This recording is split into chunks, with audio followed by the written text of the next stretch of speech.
साथियों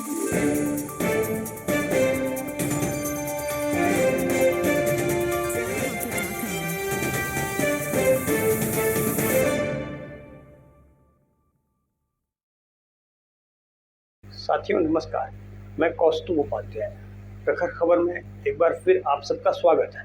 दोस्तों, लगता है आजकल हमारे प्रधानमंत्री नरेंद्र दामोदर दास मोदी जी के ग्रह नक्षत्र शायद कुछ ठीक नहीं चल रहे हैं। न्याय के देवता शनि देव शायद उन्हें तिरछी निगाहों से देख रहे हैं।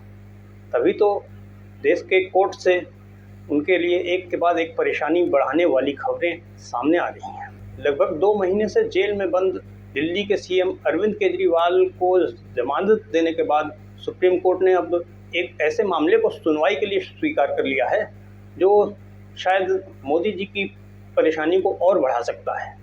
जी हाँ, ये मामला है कोविशील्ड वैक्सीन के गंभीर साइड इफ़ेक्ट्स का। ऐसे में इलेक्टोरल बॉन्ड्स के जरिए हुई चंदा चोरी की कलई खुलने के बाद अब शायद कोविड वैक्सीन के मामले में भी मोदी सरकार की जमकर फजीहत हो सकती है। न खाऊंगा न खाने दूंगा का नारा बुलंद करने वाले मोदी जी के लिए उनका अब ये जुमला शायद गले की हड्डी बन जाए, क्योंकि अपने कई बड़े और बोल्ड फैसलों के लिए मशहूर सीजेआई डीवाई चंद्रचूड़ ने अब कोविशील्ड के मामले की सुनवाई करने पर अपनी सहमति दे दी है।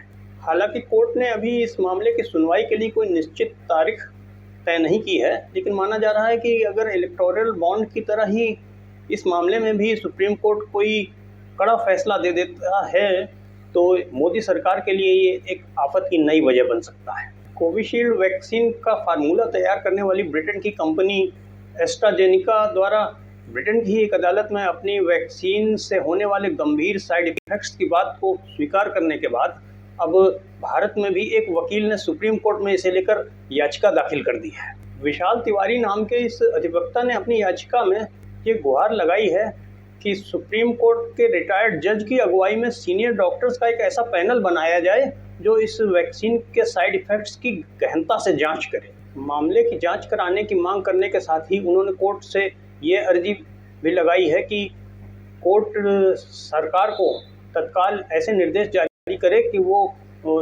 वैक्सीन के गंभीर दुष्प्रभावों के प्रति लोगों को जागृत करने के दिशा में तत्काल कदम उठाए।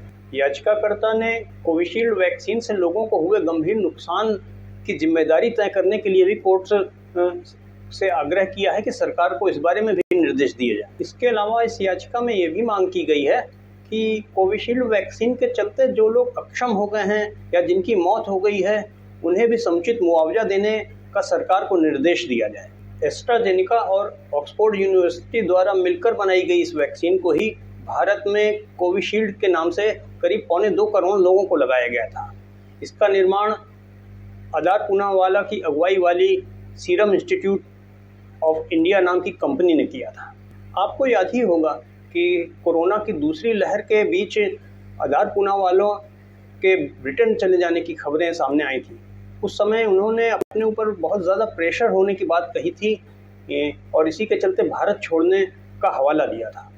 अब माना जा रहा है कि शायद पूनावाला को वैक्सीन के इन गंभीर साइड इफ़ेक्ट्स के बारे में उस समय ही जानकारी हो गई थी, पर शायद कहीं ना कहीं से उन पर मुंह बंद रखने का दबाव डाला जा रहा था। शायद इस प्रेशर के चलते ही पूनावाला भारत छोड़ के ब्रिटेन चले गए थे।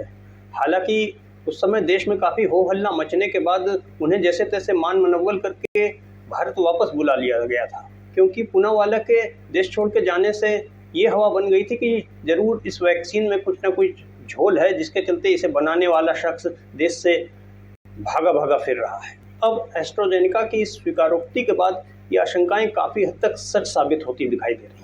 बता दें कि कोविड की इस वैक्सीन से हुए गंभीर साइड इफ़ेक्ट्स और मौतों के चलते ब्रिटेन में एस्ट्राजेनिका को 51 मामलों का सामना करना पड़ रहा है, जिनमें करीब 100 मिलियन पाउंड का मुआवजा उससे मांगा गया है। इधर भारत में दायर की गई याचिका में भी कहा गया है कि कोविशील्ड वैक्सीन लगने के बाद देश में अचानक से कम उम्र के लोगों में भी दिल का दौरा पड़ने और अचानक बेहोश होकर लोगों की मौत हो जाने के मामलों में बेतहाशा वृद्धि देखने को मिली है। वैक्सीनेशन के बाद युवाओं ही नहीं बच्चों तक को दिल का दौरा पड़ने के कई मामले सामने आ चुके हैं। ऐसे में इस वैक्सीन के साइड इफ़ेक्ट्स की जांच बेहद ज़रूरी हो जाती है। ऐसे में अब देखना ये है कि सुप्रीम कोर्ट इस मामले की सुनवाई कब शुरू करता है और इसका फैसला कब और क्या आता है। अगर ये सब कुछ अगले 15-20 दिनों में यानी कि लोकसभा चुनाव के बीच ही शुरू हो जाता है तो निश्चित रूप से हमें इसका असर देश में चल रहे लोकसभा चुनाव के नतीजों में भी देखने को मिल सकता है। साथियों, आज बस इतना ही।